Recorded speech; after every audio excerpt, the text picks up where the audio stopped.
నమస్తే. MP news మన పేరు స్వాగతం. ఈరోజు పేపర్లో న్యూస్ చూద్దాం. జగన్ కోట రహస్యం, విశాఖ రుషికొండపై 500 కోట్లతో రాజభవన్ నిర్మాణం.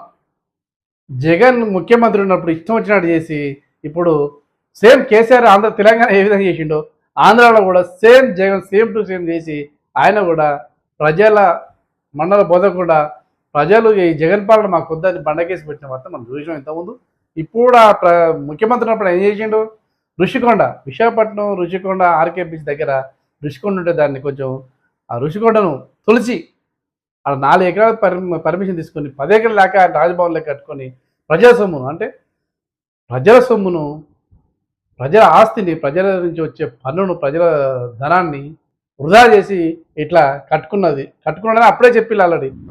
ఇప్పుడు అక్కడ లోపల వాళ్ళ బాత్రూమ్లు ఆయన వాడిన కుర్చీలు ఒక ఫ్యాన్కే 3 లక్షలట, ఒక ఫ్యాన్కే 3 లక్షలు.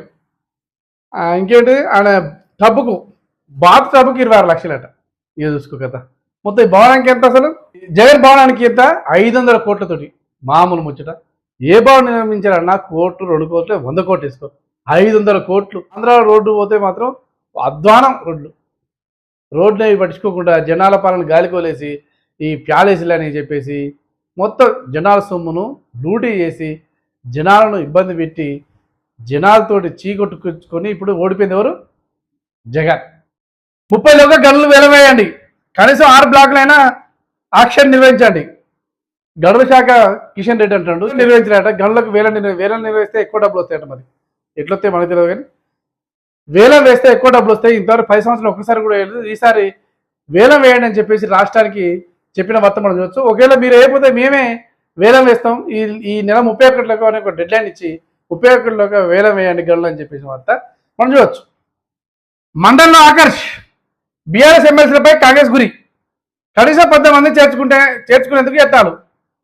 మండలి ఎమ్మెల్సీలు టీఆర్ఎస్ ఎమ్మెల్సీలను ఆకర్షించుకొని ఒక 14 మందిని కాంగ్రెస్ గుంజుకుంటే ఇంతకుముందు కేసీఆర్ కూడా అదే పని చేసిండు. కాంగ్రెస్లో గెలిచిన ఎమ్మెల్సీలు మొత్తం టీఆర్ఎస్ గవర్నమెంట్ వచ్చినాక మొత్తం ఇలా గుంజుకొని ఇక మేమే తుడుకున్నట్టుగా కేసీఆర్ చేసిండు. ఇప్పుడు అదే సీన్ రిపీట్ అయ్యేట్టుగా కేశవరావు ఉండే. కేసీఆర్ ఉన్నప్పుడు కేసీఆర్ ఎట్లా కాంగ్రెస్కి వచ్చింది కాబట్టి ఇప్పుడు ఎవరు మండలి చైర్మన్ గుత్తాపై అవిశ్వాసం పెడతారని చెప్పేసి అపోహలు వస్తున్నాయట. దానితో అప్రమత్తమైన టీఆర్ఎస్ ఎవరు పోకుండా కాపాడుకునే వార్త మనం చూస్తున్నాం. రుణమాఫీ కటాఫ్ ఖరారు, ఎప్పుడెప్పుడని చూస్తున్న రుణమాఫీ 2 లక్షల రుణమాఫీ కటాఫ్ డేట్ వచ్చిందట. కటాఫ్ డేట్ గవర్నమెంట్ ఏమి చెప్పింది, గత 5 సంవత్సరాల క్రితం డిసెంబర్ 12, 2018 నుంచి మొన్న 2023 డిసెంబర్ 9 వరకు కటాఫ్ డేట్ ఇచ్చింది.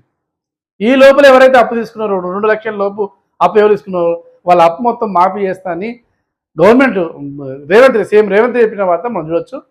ఇప్పుడు అవే మార్గదర్శకొని రేపో మాపో అంటే ఆగస్టు 15 లోపల అంటే ఇంకా కనీసం ఇంకా 1 మంత్ 1.5 మంత్ ఉంది. ఆ లోపలనే ఇవన్నీ బ్యాంకుల నుంచి ఈ డేటా అంతా సేకరించి ఎవరైతే 2018 డిసెంబర్ 12 నుంచి మొన్న 2023 డిసెంబర్ 9 లోపు ఎవరైతే అప్పు తీసుకున్నారో 2 లక్షల అప్పు అది మొత్తం మాఫీ అనే వార్త మనం చూస్తున్నాం. ఎవరి మాఫీ వర్తిస్తాట, ఎవరికైతే రేషన్ కార్డు ఉందో వాళ్ళకే వర్తిస్తారు. రేషన్ కార్డు ఇళ్లకు మాఫీ వర్తించదని చెప్పేసి మార్గదర్శకం ఇచ్చిల్లట. ఇంకో విషయం ఏంటంటే ఒక కుటుంబానికి ఒకటే రేషన్ కార్డు అంటే ఒకటే కుటుంబానికి ఒకటే కాబట్టి అలా భార్య భర్తకు వర్తించదు. భార్యకు కట్ అయినా భార్య కట్టాల్సిందే. ఒకవేళ భార్య భర్త ఇద్దరు తీసుకుందాం 2 లక్షలు ఒకరికే వర్తిస్తాయి. అంటే రేషన్ కార్డు తోటి బేరీ చేసుకుంటారట. ఒకరి కొడుకు కలిసి ఉన్నా కూడా రేషన్ కార్డు వేరే ఉంటే అతనికి కూడా 2 లక్షలు మాఫీ. ఈ విధంగా మార్గదర్శకాలు తయారు చేసి డీటెయిల్స్ అన్ని గవర్నమెంట్కు బ్యాంకులు పంపిస్తున్నాయట. ఈ 15 రోజుల్లో కానీ 20 రోజుల్లో కానీ 2 లక్షలు మాఫీ అయ్యే వార్త మనం చూస్తున్నాం. నీట్లో 2 చోట్ల అవకతవకలు. మొన్న జరిగిన ఆల్ ఇండియా నీట్ ఎగ్జామ్లో ఒక్క పేపర్కి 30 లక్షలు అంటే ఒక ఎగ్జామ్ రాస్తే 30 లక్షలు చెప్పి మాట్లాడుకొని నీట్లో అవకతవకలు జరిగాయని చెప్పేసి విద్యార్థులు తల్లిదండ్రులు ఇంతకుముందు ఒక సంవత్సరం కాంచి ట్రైనింగ్ తీసుకున్న వాళ్ళు అందరూ వదిలిపెట్టి మాకు అన్యాయం జరిగిందని వదిలిపెడితే వాస్తవమే నీట్లో 2 చోట్ల అవకతవకలు జరిగాయని చెప్పేసి కేంద్రం ఒప్పుకున్న వార్త మనం చూడవచ్చు. ఇవి ఈరోజు వార్తలు.